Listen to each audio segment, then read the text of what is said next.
Alright guys, welcome back to Ciara's Cookery. Today we're going to be making sweet potato souffle.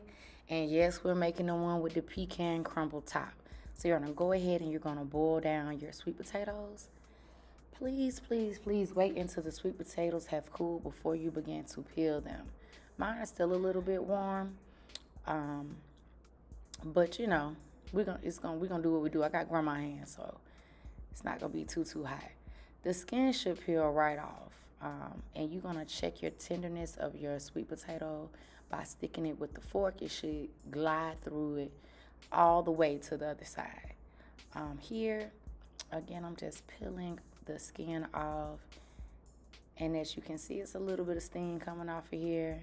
Again, please, please, please let your sweet potatoes cool, maybe for about 15 minutes, maybe 20 minutes once you drain the water off, and allow them to cool off before you peel it.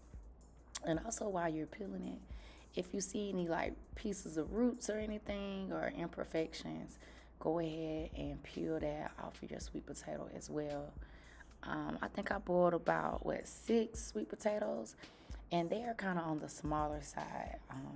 If you were going to be using the large ones, you could probably do about 3 large sweet potatoes. But the ones I have today are pretty small.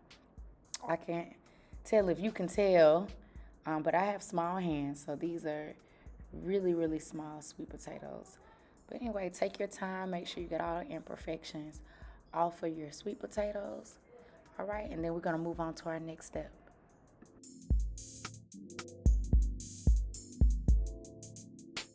All right, so now all of your sweet potatoes are peeled.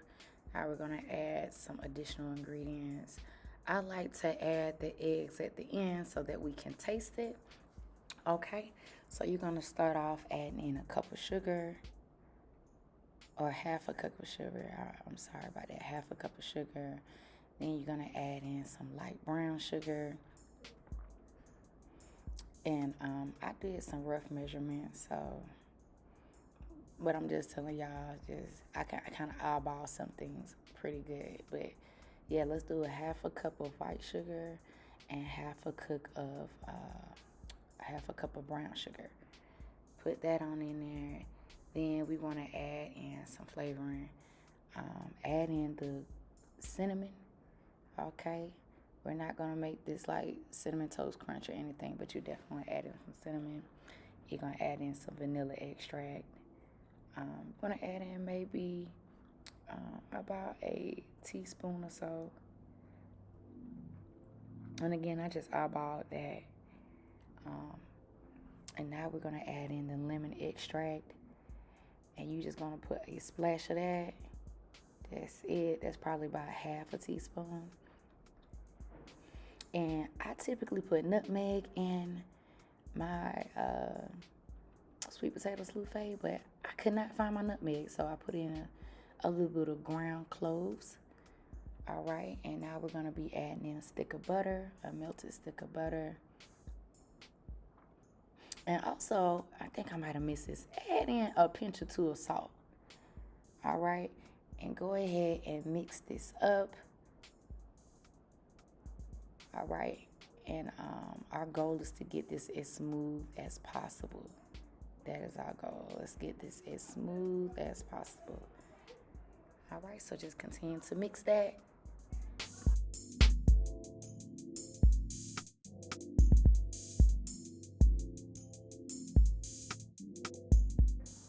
All right, so as you mix it, everything on down, it should look something like this.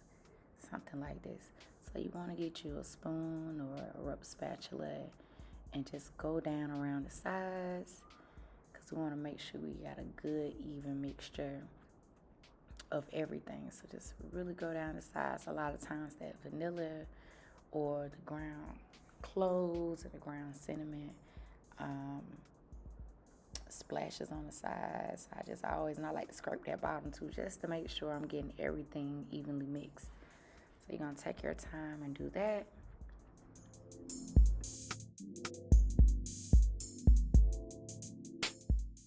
Okay, now you're going to give this a really, really good mix again. We're going to make sure it is as smooth as possible before we add in the egg and we add in the flour. All right, so now you're going to take 2 eggs that are already scrambled and you're going to add it in here. You're going to get your mixer. You're going to start giving it a really good blend. And you're going to make sure this is evenly blended in here as well. So you shouldn't see any egg yolks sitting on top of your mixture. So it should be blended enough to where you can't even tell that you really added the egg yolks. So really take your time, blend this up really well. All right, and then we're gonna go in and we're gonna add 2 tablespoons of flour. You can use all-purpose flour. I think today I had the self-rising flour because that's what I had on hand. So adding your 2 tablespoons of flour, and again, you want to mix this up until it's smooth. You probably won't be able, you shouldn't be able to tell that it's any flour in here.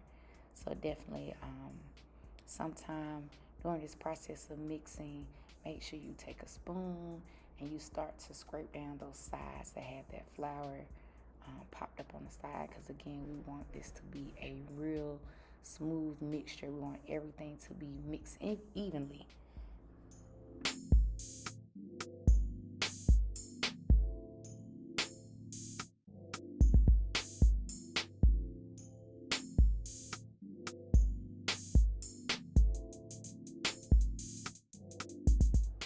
Okay, now we're gonna get our cornerware dish. I went ahead and sprayed it with a little bit of Pam, the butter flavor, because that's what I had. I didn't feel like getting any butter and rubbing it down, so I just sprayed it with some Spam because I don't want it to stick. You're gonna go ahead and pour your mixture into your cornerware dish, and you want to make sure you get it even throughout. So I poured some on the right. I'm gonna go over here and pour some on the left. All right, and make sure you are scraping everything out of the bowl. As high as groceries are right now, you want to get everything out of the bowl. So take your time, get everything out of the bowl and into the cornerware dish. Okay, so once you get it to a point where you feel like you have everything out of the bowl, you just want to take a rubber spatula or a spoon and just evenly distribute it to the left and the right. You want to have a good, smooth, even top layer of this. Okay, so just take your spoon, work it back and forth, make it even. Okay, now it's time for us to make our pecan crust, our pecan crumble. So you're gonna go ahead and get your item measuring cup, and you're gonna pour in about a cup of pecans. Now I use chopped pecans. If you want to use half pecans or you want to use whole pecans, it's up to you. This is easy for me, and this is what I had in my house. So we're gonna be using a cup of already chopped pecans. Now, if you want to use walnuts or any other nut that you want or you prefer, you can do that. Right here, I'm adding about half a cup of flour. And again, depending on how much you want, if you need to do more or less, it's up to you. Add more or less. And then we're going to add about a little over a half a cup of brown sugar. And for the crust, I always like to use the dark brown sugar. I don't know why. It tastes better to me when you make the pecan crumble crust with the dark brown sugar. And then you're just going to go and take your time and evenly mix all of this together. Evenly mix it all. Make sure you break that sugar up. Make sure you're mixing that flour with the pecans. You want to really, really mix this really good together. Then you're going to add in your ground cinnamon. I always like to add a little extra flavor because I don't want to taste that flour at all, like at all. So I was adding a little, and it's probably about maybe 2 teaspoons to a tablespoon of cinnamon Probably don't need a tablespoon, but probably about 2 teaspoons of cinnamon um, that you want to add to your crumble. And again, you can see a couple of the larger balls. You can just take your spoon and break those sugar balls up. And now you want to put in about 5 tablespoons, maybe 6 tablespoons, about 5 tablespoons of butter for this size sweet potato souffle. And so you're just going to take your time and mix the butter in, okay, without dry ingredients. And just continue to mix it. Take your time. It's no rush. Make sure you get all of the butter out of the bowl. And just continue to mix it all up until it becomes one even kind of brown, crumbly color. Now again, if you feel like you need a thick layer of this, just double up all the ingredients that I'm talking about today. And you'll have a thicker layer of this, but I like to just do a light sprinkling of this over the top. I don't like to do a super heavy layer. And once you cook it, it's going to become like a hard kind of crunchy crumble top anyway. And I don't need that in every single bite. A thick layer of that. And now you're just going to go and disperse this over the top the best way you know how. This is the way I do it. You can use your hands as well. And at the end, I'll probably use my hand to kind of break it up a little bit and put it over top. But this is pretty much how I kind of sprinkle it over the top without trying to get my hands messed up. And I just take my time, and it will spread a little bit as it cooks. Because, of course, you know that it's going to bake and it's going to spread a little bit. So if you have a couple of open spots, it's A-okay. Because while it bakes, it will spread. But just take your time. Put this over top. And again, if you had double the amount that I had, this would be a pretty thick layer on top that'll cover up every gap in this process, during this process. And we want to get all of this crumble topping off of there.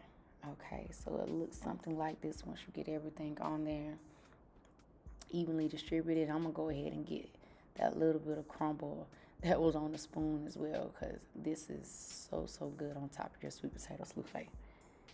Really, really good.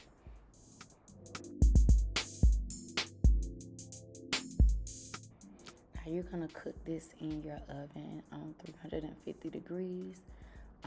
So it should look like this when you first pop it in. Nothing great, nothing grand. After maybe about 15 minutes, it should look something like this. All right, you can kind of see it kind of congeal and stick together. And now it should look like this. It should be melted down, bubbling.